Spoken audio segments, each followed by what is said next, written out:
Are now live. Hey, Instagram Live. Hope everyone's having a great day. I'm Dr. Deming, one of the veterinarians at the Pacific Marine Mammal Center.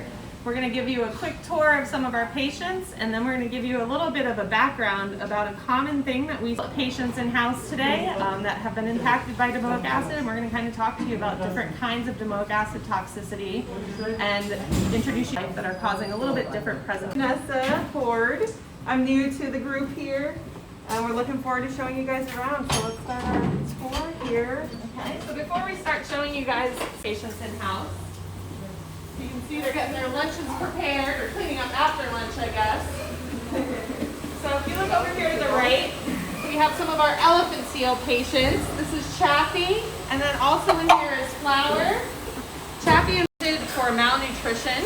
Basically, after their mom stopped nursing them, they had a hard time trying to figure out how to forage for food. So these guys presented to us kind of skinny. They were about a month and a half old when they showed up to us, maybe about 2 months old. And they've been with us for probably about 3 weeks now. They initially weren't doing great. Right when they came to the hospital, they had some significant dehydration, and then they had a complication with a parasite they get called otostrongylus. So we had to give them a treatment for that parasite, and although it can be a little bit scary to treat them for the parasites because they can have pretty significant reactions to the treatment, both Flower and Chaffee handled the treatment great, and now they're eating fish really well. They're in these smaller pools compared to the pools you'll see outside because they're still kind of learning. We call it fish school, so we're still schooling them to teach them how to catch the frozen fish that we're feeding them, and then they'll advance out to the bigger pools. If you take a good look at their body condition right now, you'll be able to see they're a little bit skinnier than what you'll see some of the other elephant seals look outside. And like I said, today we're focusing on Domoic acid intoxication. Elephant seals don't really present with Domoic acid intoxication. Vanessa, can you explain why? Perhaps because of their deep diving. These guys forage in a different part of the ocean than our sea lions do. So the deep diving elephant seals here, they can go many meters deep and eat a different kind of fish population and some squid and other types of invertebrates. So they're not exposed potentially. So our sea lion friends like to eat more closer to shore, and where we get some of these toxic blooms of different algae. So that's one of the things we have to take into consideration with our patients is understanding what their natural history is and how they act out in nature so we can understand what they're exposed to. So these elephant seals luckily don't have the significant impact on their population that the sea lions do and that some dolphins and marine birds do with Domoic acid intoxication during these blooms. So these are some slightly healthier elephant seals over here. They're just hanging out as we're changing out their pool water. They tend to leave their pools pretty dirty after lunch, if you know what I mean. We gotta clean it up for them. Yeah, and then if you look out here, you can see these elephant seals are in much better body condition than the guys, Flower and Chaffee, that were inside. So these guys are ending their rehabilitation process with us. They probably have about another 2 to 3 weeks to put on enough weight to get them out of here. They typically come in probably around 60 to 80 pounds, and we like to release them around 180 to 220 pounds. So we definitely put a lot of weight on them, and these guys are well on their way to making it to be released. And then if you look to your left over here, these are our 3 amigos. We have 3 harbor seals in-house right now this year. We have Pepper and Speck. Pepper is the lighter one that's showing you her belly right now. Speck is the one to our left that's looking back at us right now. And then little Barkley. For those of you that follow our Instagram or Facebook, you should know Barkley. Barkley has a significant issue with his left eye. As you can see, it's quite cloudy. But Barkley's doing great. That eye isn't causing him any pain, and we've managed to get that infection under control. So for right now, we're going to let Barkley hang on to that eye. If you guys remember Pretzel, we removed Pretzel's eye because he had chronic infection and pain associated with his eye injury. But Barkley's handling his eye injury just fine. You can see them scratching each other. That's actually them politely asking them to back away. Harbor seals don't really like to hang out as closely as sea lions do, or elephant seals tend to snuggle up a little bit more. Harbor seals like to social distance a little bit more. You can see all of these. We got a lot of elephant seals in-house. I think we're at 21 elephant seals maybe in-house. And these guys are also quite nearing release weights. So they're all happy taking their afternoon naps in the sun after they had some lunch, trying to get some weight on them. And they're all doing great off all their medications. We're really happy with their progress. Yes, we are open now. We're open every day, 10 to 4. These are 3 of our California sea lion pups. You can see that these guys are in pretty good body condition. We have Sisu, we have Chowder, and we have, who's the last one in this? Knuckles. So you can see their feral markings shaved into the side of their body. That's how we tell them apart. And you can see that these guys are pretty happy, pretty good body condition, and are nearing release weight. They're all off medications. Knuckles, if you take a close look at Knuckles' face, he's got some bumps on it, kind of the equivalent of teenage acne. Those are called pox lesions. It's caused by a virus kind of similar to chickenpox, but a parapox virus. And that's usually a self-limiting thing that they break out with those like facial lesions or pimples, and then their immune system figures out how to respond to it, and then they go away, typically with no incidence. If they do end up getting infected, we can put them on some antibiotics to get that under control, but Knuckles is working through it just fine, and then he'll have antibodies against it, so he won't break out like that hopefully in the future unless he's immune suppressed for some reason. And Chowder does have an injured toe we're keeping a really close eye on. He had a little bit of an infection in the bone of his left rear flipper. That's been resolving quite nicely, so we take x-rays of it every week to make sure it's progressing really well, and Dr. Vanessa took an x-ray of it today, and it looks like things are moving in the right direction. So far, Chowder's gonna be able to hold on to that toe, but if that bone infection starts to spread again, we may have to amputate, so we're keeping a close eye on it. So everyone say hi to Alexandra, one of our animal care specialists. She takes care of all of our patients, gives them all their treatments, make sure they're well fed, and then clean pools, which is a really important part of their rehab process. Our visitor yard is open, so we have some visitors here, which is awesome. We've just opened up to the public last week, I think it was, without reservations. So yes. You guys can come on down with no reservations, and we're limiting the number of people in, but for the most part, you can get in here. So like I said, we're going to talk about some Domoic acid today. So Vanessa, do you want to give a little background about what Domoic acid is in general in the environment? Yeah, so Domoic acid is a toxin that's produced by a diatom, so a little single cellular algae in the ocean called pseudonichae. And so depending on different environmental factors like water temperature and the amount of sunlight they get, that kind of thing, there can be blooms of these kind of algae out there. The problem is little fish eat the algae, and then the bigger fish eat those fish, and so it accumulates up the food chain. And so our California sea lions are the top predators, so they unfortunately can get exposed to the most toxin that accumulates up in the fish. And so about 20 years ago, we started seeing, over 20 years, like 20-something years ago, up in Sausalito, we started seeing a lot of adult California sea lion females that presented with seizures and were aborting their fetuses, and it was just crazy. We didn't know what was, Francis Gullen at the Mammal Center didn't know what was causing it, ended up finding that it was related to this toxin. So what's happened more recently is that we now know that this toxin can get into the amniotic fluid of the pregnant female sea lions, and they like to gorge on this fish in their third trimester. And so baby sea lions are exposed to this toxin for some extent in their gestation, and so we're not sure what it is doing to their developing brains. What we're starting to see is a different presentation. So animals like Gouda here, who, I don't know, is he in the water? Gouda is about a year old now, but she came to us a little under a year old. Everybody turned one more year older on June 15th. So Gouda's in the far edge of the pool. So Gouda was exhibiting some different behaviors. I think she's a restrander, so we tried to release her once.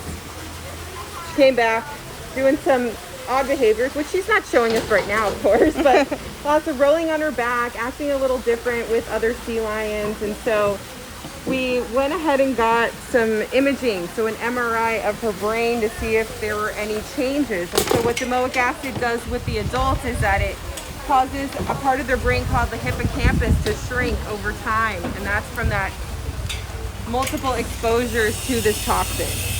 What we're now seeing is that we'll see abnormal some changes behaviorally with these guys, and there are a couple that have ended up going to zoos or aquariums where we're able to follow them over time.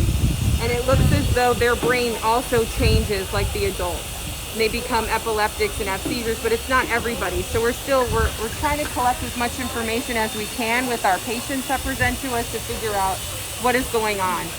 And the thing I always think about, what is going on with humans. So women, us humans can also get exposed to this toxin through the fish we eat. And subclinical, so very small levels in mice, pregnant mice do end up having effects on the babies. And so they come out looking okay at first and then end up having seizures later. So I mean, that's the big picture of all this. What can the sea lions teach us too, of how we can be healthier and better humans. I don't know what is going on. But anywho. Yeah, and something to take into consideration with this domoic acid is ways that we can help. So domoic acid is an algae, and algae is like a plant. So one of the things that can increase the algal blooms that occur in our area is runoff from fertilizer or leakage of untreated sewage into the water system, which provides nutrients to this algae. And then in times when the water's a little bit hotter, that can make the blooms a lot worse. And whether or not the blooms cause issues with animals acutely, so that's something we call acute DA, or whether or not it's a low-level chronic exposure to an adult, causes different presentations when they come to the hospital. So like Dr. Vanessa was saying, Buddha here was probably exposed to domoic acid when her mom was pregnant, so when she was a fetus in utero, and that's displaying with some kind of abnormal behaviors that she's showing us. With Howler over here, we're going to introduce you to, he's an adult male sea lion, and he's displaying symptoms of what we call acute domoic acid intoxication.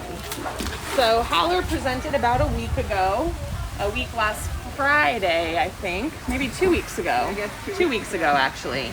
And he presented really lethargic, what we call obtunded. And when he was on the beach, this is something you guys can pay attention to when you see animals out on the beach. He was laying there, not really responsive to the people that were around him. And he was making almost what looked like to be sand angels or snow angels with his head. He was moving his head back and forth in the sand, which is actually a behavior we call post-ictal behavior. Post-ictal behavior is behavior when you're acting abnormal or lethargic after a seizure. So Howler probably got exposed to high quantities of domoic acid, which induced seizures in him. And that's probably why he presented on the beach having that post-ictal behavior. Since he's been in-house with us, we've been putting him on medications. We can use fluids, basically fluids underneath his skin to try and flush out this toxin so it stops impacting his brain and stops causing the seizures. We can also give him anticonvulsants. So anticonvulsants are seizure medications that if you know anybody that's epileptic, they may have taken this, or if your pet is epileptic, something called phenobarbital is one of the things that we can give to him to help prevent the seizures. We also give him steroids. When he presented, he was actually blind. He couldn't see anything. And that has to do with when the seizures occur, it can cause inflammation in his brain and in his optic nerve. So that can make it challenging for him to see things. So we gave him some steroids to calm down that inflammation to help bring back his vision. We also took x-rays of him. Gunshots are one of the #1 things that affect adult male sea lions in particular in this region. So we wanted to rule out that he hadn't been shot, because that's one of the reasons why we see blindness in adult males. So we were able to put him under full anesthesia and be able to take radiographs or x-rays of his head and chest to make sure he didn't have any bullets that explained his non-visual status.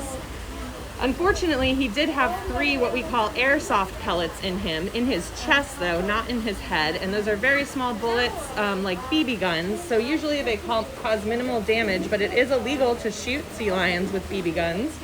So if you know of anyone that does do that, please educate them that that is against the Marine Mammal Protection Act. And although it may not be lethal to these animals, it can cause significant amount of pain and potential secondary infections.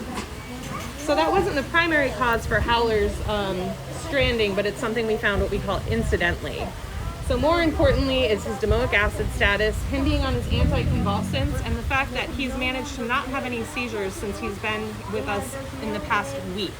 So we had him on some medications, we got that toxin flushed out of his system, his seizures seem to be under control, and then starting Wednesday, fingers crossed, we're going to start weaning him off his anti-seizure meds and see how he does without the medications on board. He has to be able to go at least 1 week without seizures off medications before we would be comfortable to release him. We don't want to release a sea lion that's actively going to be having seizures out in the wild, because he could end up drowning, or probably will end up drowning, and that would be a worse fate. So we really need to monitor him closely after he's off the medications to see whether or not he's going to be considered an epileptic sea lion, or if this was just an acute event where he doesn't have that chronic brain damage. And then there's something kind of in the middle of a developmental domoic acid and an acute domoic acid, and that's chronic domoic acid. So that's a low-level exposure Dr. Horde mentioned, where you're not eating enough of the toxin to cause seizures like we're seeing in Howler, but you're exposed to it enough where it's causing some underlying issues. And some of the things that we see are heart disease associated with chronic DA exposure, and it may be associated with some kind of brain changes. But that's some of the research that we're doing here to help better understand the impacts on our sea lions, and then that can be translated into the impacts that could happen with with humans that are consuming low levels of domoic acid in the seafood they eat. So one thing I will mention to you about Gouda over here, you can tell she looks healthy and happy right now, but on Friday we actually brought her to a veterinary imaging hospital because we wanted to do an MRI on her brain. Part of our ability to study these animals and the impacts domoic acid have on their brains is being able to collect that kind of information while they're here. It helps with two things. Number one, it helps with Gouda as an individual patient. We can confirm that her behavior isn't associated with a more significant brain lesion that would preclude us from being able to safely release her. The images that we did not show any significant brain lesions. She doesn't have a condition called hydrocephalus. She doesn't have any issues with her cerebellum. Those are two of the things we wanted to rule out with the imaging. And then we sent the images to a marine mammal radiologist. Her name is Dr. Sophie Denson, and she looked over the images for us, and she didn't see any significant lesions associated with what we would see in the more chronic or acute DAs. But that's where these developmental DAs are challenging. There aren't specific lesions in these young animals that have been identified yet, but that's why we keep looking. So we're going to bring you into the hospital really quick before we wrap things up, just to show you what Gouda's brain looks like from the images that we did. So we'll help Krista with the door so she doesn't fall over. And we'll bring you guys all into the hospital real quick. So please, if you guys have any questions, type them in the comments section about domoic acid to MRI, sea lion, or take them on a trip to a hospital that's not on site. I'll be happy to answer those for you after we show you the MRI images. Hi. Goodbye.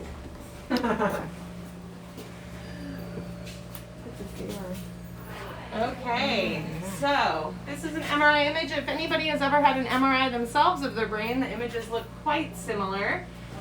So I'm just going to play this video for you and let it kind of run through so you can see things. This is basically taking Gouda's head and starting from the back of Gouda's head and working the way forward. So a couple things that you can see in here. Let me just pause it at the right spot.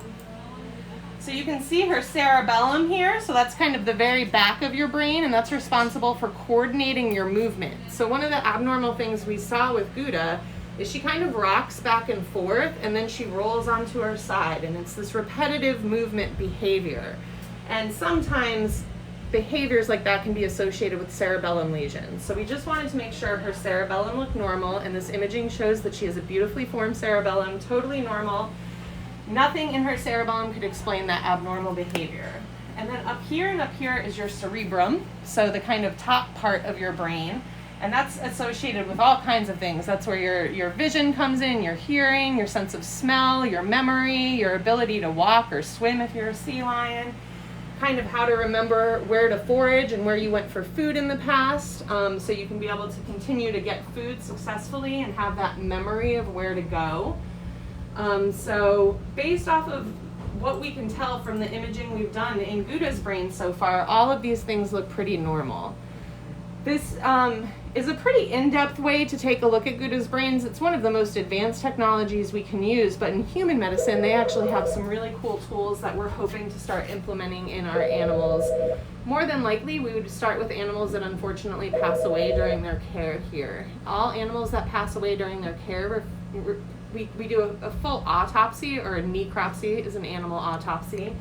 one of the samples we collect is brain. And we're hoping in the future we can do some things like neuron tracing to see if we can figure out exactly what neurologic abnormalities are associated with in utero domoic acid exposure and how that can explain some of the abnormal behaviors we see in animals like Gouda. I will say that this disease is one of the more frustrating diseases for me and Dr. Vanessa because there's a lot of things we can't do to fix it.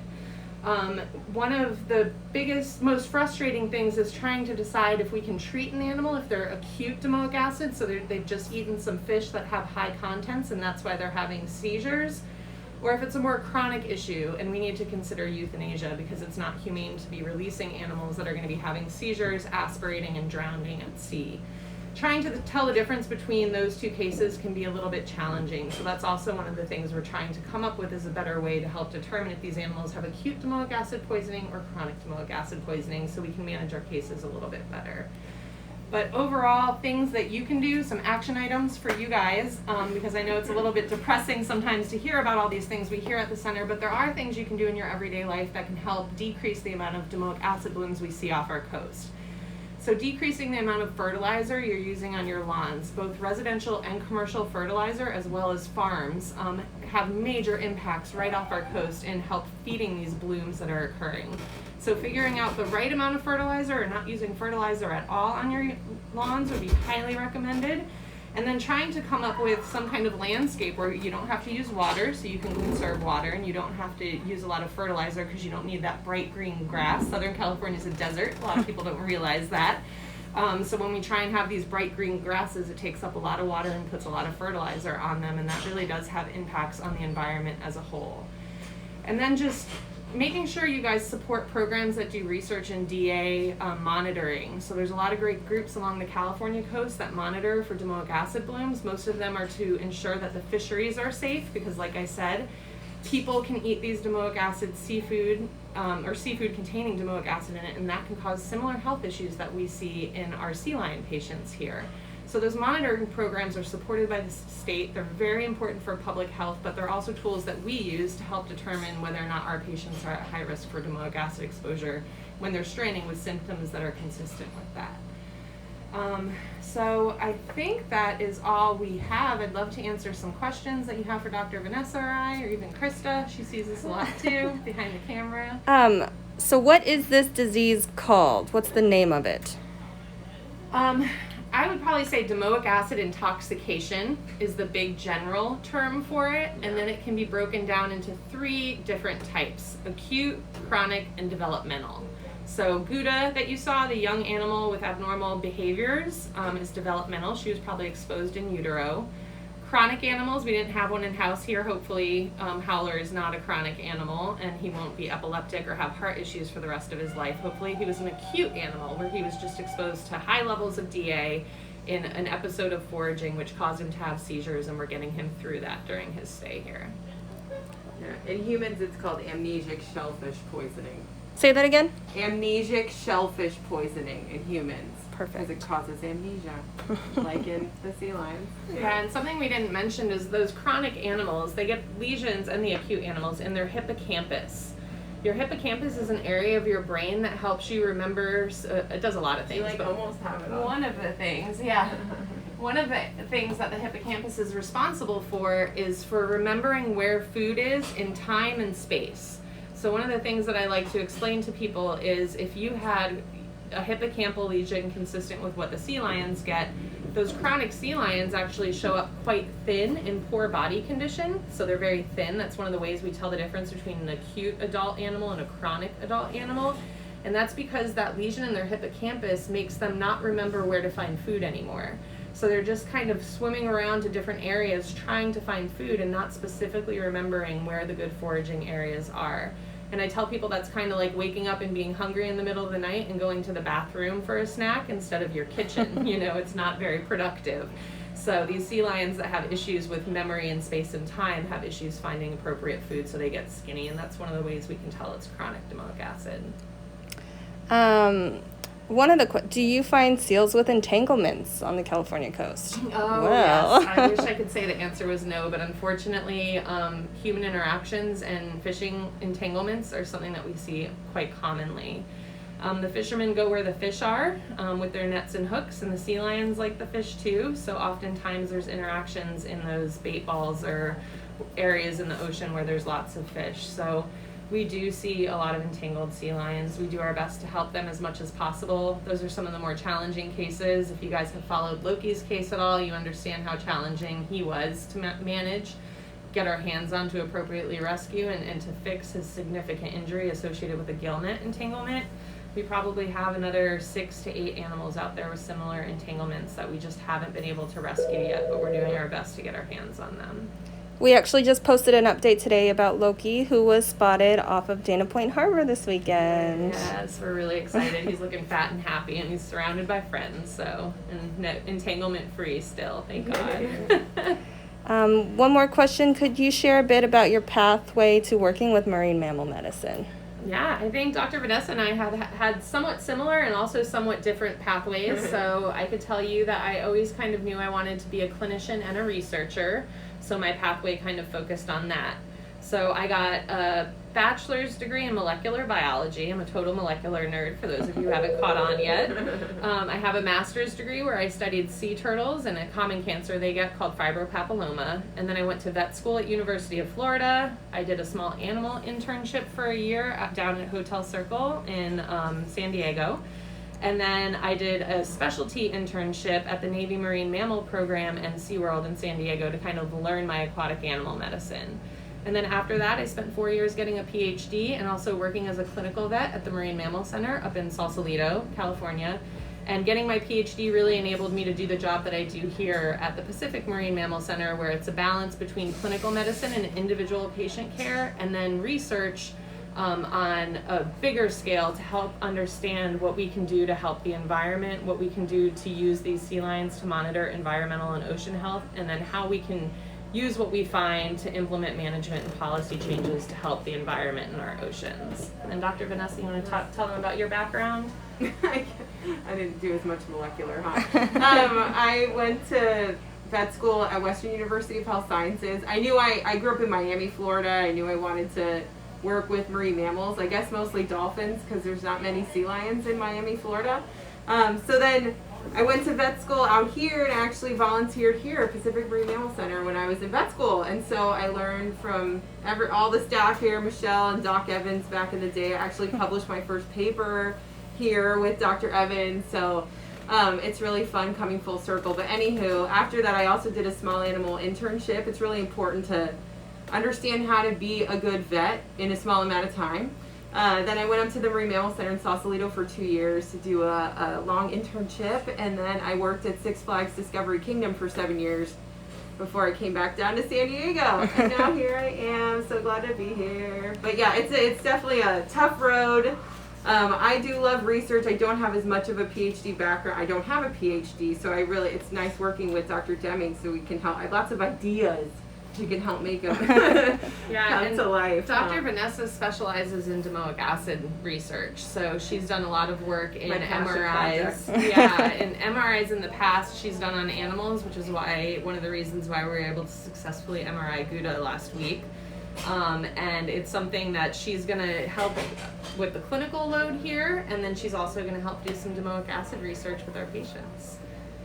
Okay. Well, thank you so much, everyone, for following along. Thank you for supporting us today with the badges, and we hope to do these a lot more often, so stay tuned. Thank you. Bye, everybody. Have a great week. Bye.